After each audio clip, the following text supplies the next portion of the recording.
Yo, yo, yo, what is up? It's the man, the myth, the legend, Spencey. And today we're gonna show you guys, gonna teach you how to make fresh chicken stock.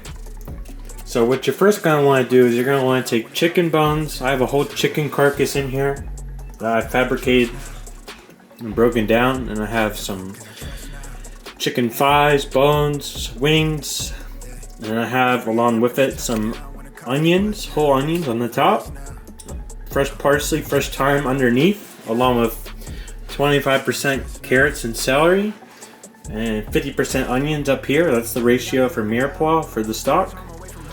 And then I got some bay leaf, and you don't season stock, but you're allowed to use black peppercorns only.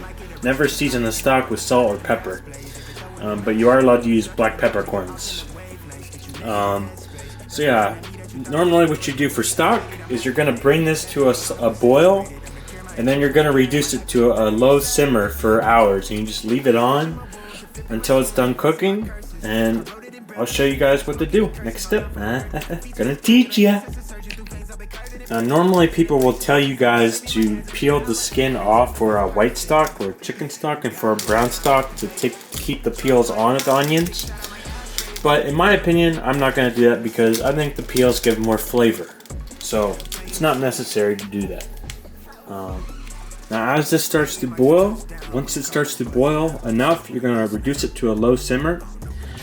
And then leave it on for about 8 to 12 hours, as long as you want to make a great stock.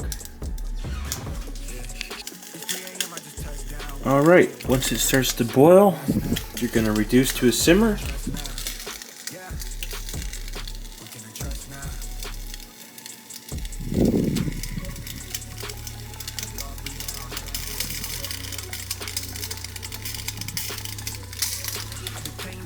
I'll show you guys when it'll start to boil. You'll see what I'm talking about.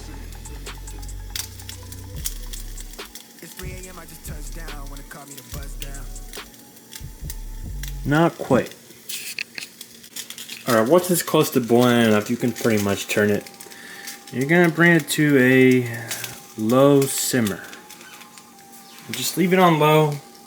Come back to check on every so often. You don't need to babysit it. It doesn't have to be watched that much. Just kind of keep an eye on it.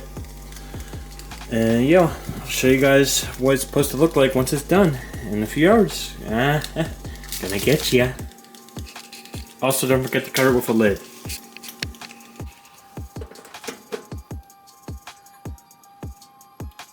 Alright guys, so as you can see, my stock is starting to get a little darker in color.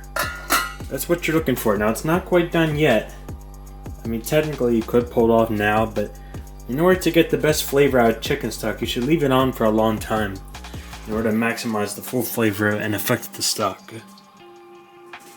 It smells pretty good. Keep you guys updated on the next step. Gonna teach ya. Alright guys, let's take a look. Let's turn it off. Now this has been on since 11:30 to 11. Right now it's 9:16 p.m. So let's show you guys what the soup should look like. Voila, look at that, man. That smells delicious. So this is the chicken stock we're gonna use. Now next step, strain ya. Gonna strain ya. Alright guys, so once you strain your stock, normally you're supposed to use a chinois to strain soup stocks or soups. But because I don't have one yet and I just ordered one, I'm just going to strain it a few more times.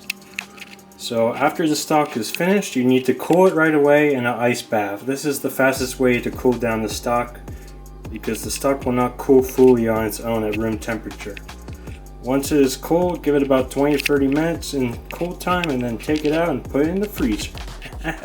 Gonna freeze ya!